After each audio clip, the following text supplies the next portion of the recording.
Elle a été intégrée le matin à la lingerie et l'après-midi à la cuisine. Et Élise, elle plie les bavoirs, elle le met par ordre bébé, grand, moyen, par couleur. Et après, on remonte tout par section. Ça, c'est les moyens. Ça, c'est les bébés. Voilà. C'est très bien où on range tout. Et là, c'est pareil, elle sait très bien les paniers, à qui appartient le linge des grands, des moyens, des bébés. J'ai pas de souci avec Élise. Elle fait tout ce que je lui demande de faire. Élise, elle travaille très bien. Je pense que ça a été vraiment pour tout le monde une découverte de ce qu'était la trisomie, même si on a déjà ici accueilli des enfants porteurs de trisomie, mais c'est la première fois qu'on accueillait à la crèche un adulte. Je ne savais pas ce qui m'attendait. C'était la première fois, puis je ne regrette pas. Vraiment, je ne regrette pas. Je crois qu'ils sont capables d'avoir leur chance et puis de faire comme nous. Bon, ce qu'il y a, c'est qu'il faut beaucoup de patience quand même au début. Au début, c'est assez difficile quand même.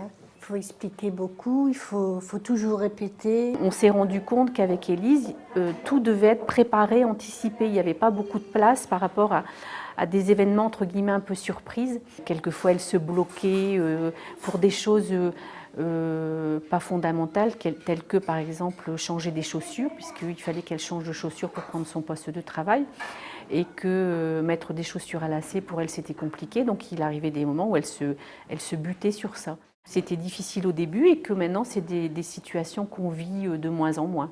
On s'est fixé des objectifs à atteindre, et ce qui a été très positif et très efficace dans la progression de son travail. Ce qui a aussi beaucoup changé, c'est le passage du statut de stagiaire au statut de salarié. Ça, je pense qu'Élise aussi en a beaucoup pris conscience et que ça l'a aidé aussi à progresser.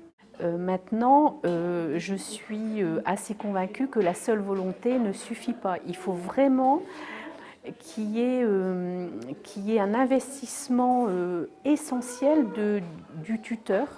Fernand de la Lingère s'est beaucoup investi dans l'accompagnement d'Élise et je pense que l'intégration a fonctionné parce qu'il y a eu cet investissement-là.